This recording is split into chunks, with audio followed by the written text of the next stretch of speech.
Air Force One. Oh, didn't notice you there.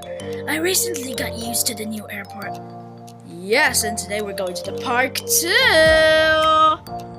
Yay! So is Air Canada. Yippee! Isn't this gonna be so much fun? Yes. Yes. Anyway, see you in the next location. Peace out.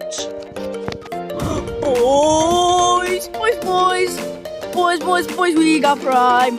Yes, we are at the park. Air Canada, Air Force One. Isn't this cool? And today we're not recreating plane crashes. We're making our very own, made up.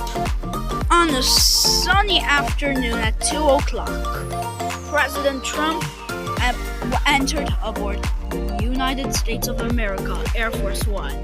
It pushed back as normal. But what the pilots didn't know was a massive stick from a tree right next to the airport fell onto the runway. It was laying in the middle of the runway. Cleared for takeoff, U.S. Air Force. Okay, 20 knots. 40 knots. It was at 57 knots that the pilots realized the stick was waiting for them. Abort! But the plane kept accelerating. The plane lifted off, but like Air France 4590, the plane's fuel tank ruptured. They were not gonna make it to the airport. Oh no! Help someone! Mayday! The crash was devastating. Since the crash was recent, we do not know what caused Air Force One to crash yet. But see you in the next crash. Peace. As you can tell by the trees, it was a windy day on October 6th of 1998. Air Canada Flight 20, a Boeing 767, was on approach, and the wind caused some crosswind. Not really bad crosswind.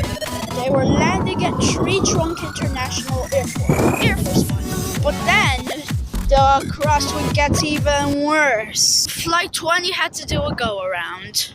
And then it was circling around the airport for a long time, waiting for some better winds.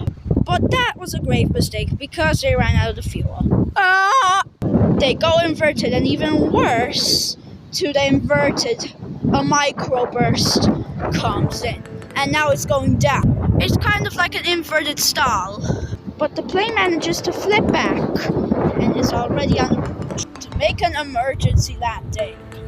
But it already used lots of runway and it can't do a go-around, so it touches down halfway down the runway and falls into the course.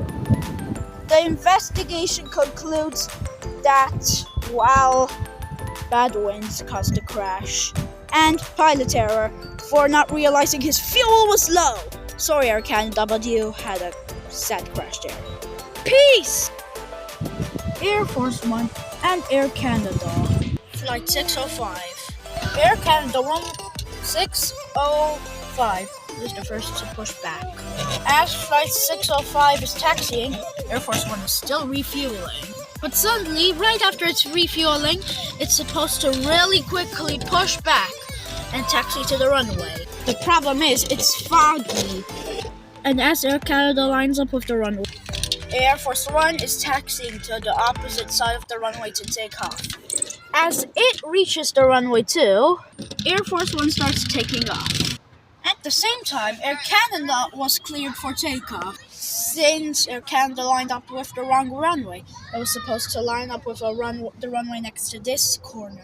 It too started accelerating down the runway. And as Air Force One lifts off, they both collide. That's another really sad one.